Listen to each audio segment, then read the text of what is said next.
సప్తాహ వేడుకల్లో పాల్గొన్న కంది మౌన శ్రీనివాసరెడ్డి బంజారా బిడ్డలు బాగానే వచ్చారు. అయితే ఇక్కడ మనం ఒకటి గమనించాలి. ఆదిలాబాద్ జిల్లా జైనద్ మండలం నిరాల గ్రామంలో జరుగుతున్న సద్గురు దాజాజీ మహారాజ్ సప్తాహ వేడుకలకు ఆదిలాబాదు అసెంబ్లీ నియోజకవర్గ కాంగ్రెస్ పార్టీ ఇన్ఛార్జి కంది శ్రీనివాసరెడ్డి సతీమణి కంది మౌన శ్రీనివాసరెడ్డి హాజరయ్యారు. అయితే ఒక్కటి ఉందిలో వీళ్ళకు పేరు,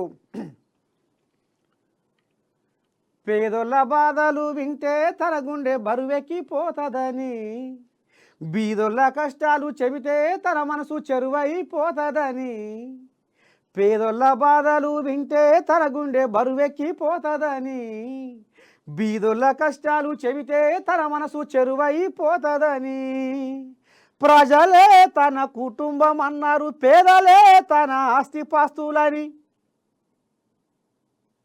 గుండె నిండా మానవత్వం నింపుకొని ఇవాళ ఆదిలాబాదు ప్రజాసేవా భవన్ పేరు మీద ఇవాళ నిత్య అన్నదాతగా ఒక పేరు తెచ్చుకున్నారు ఆదిలాబాద్ జిల్లాలో.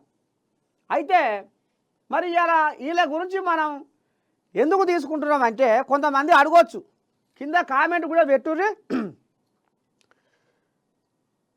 చెదిరిన మేఘమే మనిషి జీవితం, చేసిన త్యాగమే ఈ భూమి మీద శాశ్వతం అనేది వాళ్ళు ఇది బాగా గుండెల్లో నాటుకొని మనం భూమి మీదకి వచ్చినప్పుడు మనకంటూ ఒక చరిత్ర ఉండాలి, మనమంటూ ఈ సమాజానికి సేవ చేసి మేలు చేసి ప్రజల నాలుకల మీద మన పేరు నాట్యవాడిపించుకునేటట్టుగా తరతరాలు మరవకుండా ఉండాలి అనే ఒక కార్యక్రమాన్ని పెద్ద మనిషి కంది శ్రీనివాసరెడ్డి, కంది మౌన శ్రీనివాసరెడ్డి ఇద్దరు బగ్గా ఆలోచన చేసి ఆదిలాబాదులో ప్రజాసేవ భవన్ అని ఒక క్యాంప్ ఆఫీసు కట్టి రోజు 100 మంది కాదు 1000 మందికి వాళ్ళు నిత్య అన్నదాతగా మారిపోయారు.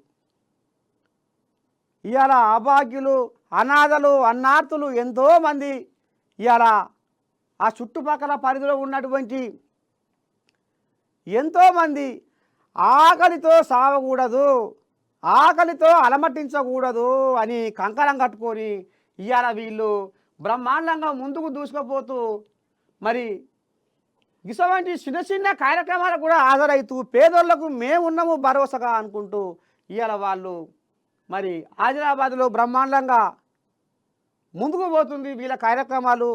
ఇవాళ జనాల నాలుకల మీద వీళ్ళ పేరు నాట్యం ఆడుతుందని చెప్పుకోవచ్చు. ఇక మరి ఈయన దేని మీద కొట్లాడుతుండో అసలు ఏంది ఏం కథ, మరి ఈ రకంగా సేవలు చేసుకుంటాం. మొన్న ఆదిలాబాద్ నుంచి ఎమ్మెల్యేగా కూడా పోటీ చేసిండు కంది శ్రీనివాసరెడ్డి. మరి గతంలో జరిగిందేంది, రేపు నేను వస్తే మీకు ఏం చేయదలుచుకున్నా, నేను ఏమి ఆశించకుండా ఎన్నో సేవా కార్యక్రమాలు చేస్తున్నా మీకోసం, ప్రజలే నా ఊపిరి, ప్రజలే నా ఆస్తిపాస్తులు, ప్రజలే నా కుటుంబం అనుకుంటా నేను జనాల్లోకి వస్తున్నా, మీకోసం ముందడుగేసిన, మీకోసమే బతుకుతున్నా అని మరి కంది శ్రీనన్న బాగానే తల్లాడుతుంటే మరి జనాలకు మరి ఎట్లా గోల్మాలైందో ఏం కథో కానీ పాయల్ శంకర్కు పట్టం కట్టారు. మరి పాయల్ శంకర్ జనాలను ఉద్ధరించాలి కదా, నియోజకవర్గాన్ని అభివృద్ధి చేయాలి కదా.